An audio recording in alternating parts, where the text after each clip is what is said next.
Hello viewers, welcome back to my channel. आप सब लोग कैसे हैं। आज यूडीआर किचन में बनने जा रही है अचारी अरवी आलू। अचारी अरवी आलू बनाने के लिए जो इंग्रेडिएंट्स चाहिए, 1 किलो अरवी, आधा किलो आलू जिसको मैंने हल्दी वाले पानी में भिगोकर रख दिया था, 1 कटोरी प्याज, अदरक लहसुन और हरी मिर्च का पेस्ट, आधी चम्मच ज़ीरा, आधी चम्मच लाल मिर्च, 1 चम्मच धनिया पाउडर, आधी चम्मच हल्दी, हस्बे ज़रूरत नमक, आधी चम्मच काली मिर्च, आधी चम्मच गरम मसाला। अचारी मसाले में आधी चम्मच साबुत धनिया, आधी चम्मच सौंफ, थोड़ी सी कलौंजी, थोड़ी सी राई और थोड़ी सी मेथी दाना, थोड़ा सा ज़ीरा। अब एक पैन में अचारी मसालों को कड़कड़ा लें।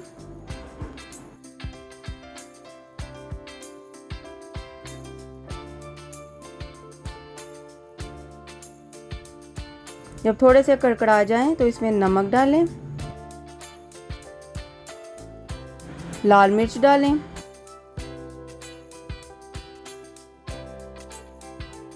और थोड़ी सी हल्दी डालें। अब इन सब चीज़ों को मिक्स करके ग्राइंड कर लें। अब एक बर्तन में घी डालें।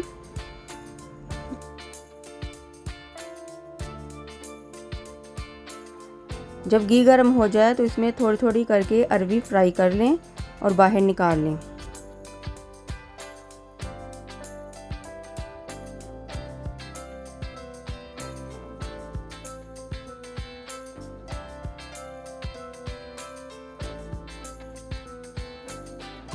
जब अरवी फ्राई हो जाए तो बाद में आलू भी फ्राई कर लें।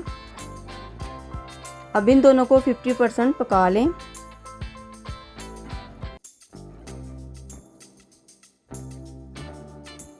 अरवी और आलू फ्राई होकर तैयार हैं।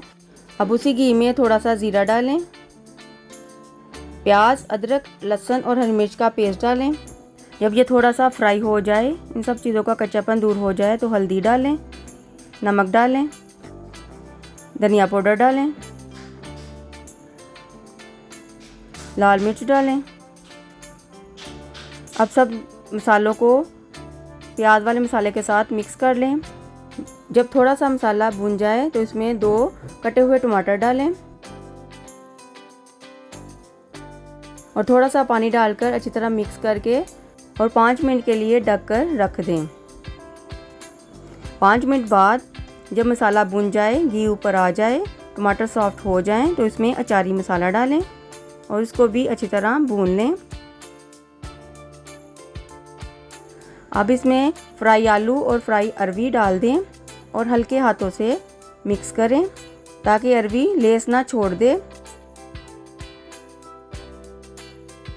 अब इसमें आधा ग्लास पानी डालें, मिक्स करें। इसमें अनारदाना डालें और 10 मिनट के लिए ढककर पकने के लिए छोड़ दें। 10 मिनट बाद हमारी अरवी आलू तैयार है। अरवी और आलू गल गए हैं। अब इसमें धनिया डालें, पुदीना डालें,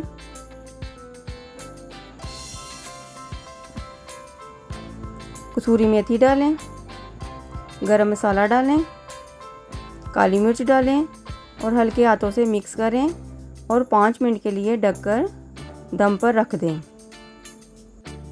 5 मिनट बाद मज़ेदार अचारी अरवी आलू तैयार हैं। अब इसे सर्व करते हैं। अगर आपको मेरी वीडियो अच्छी लगती है तो मेरी रेसिपी को लाइक और शेयर करें और मेरे चैनल को सब्सक्राइब करें। और अगर आने वाली वीडियो देखना चाहते हैं तो बेल आइकन को ज़रूर दबाएं। और अगर आपको मेरी रेसिपी अच्छी लगती है तो कमेंट बॉक्स में कमेंट करें और अपनी दुआओं में याद रखें। शुक्रिया।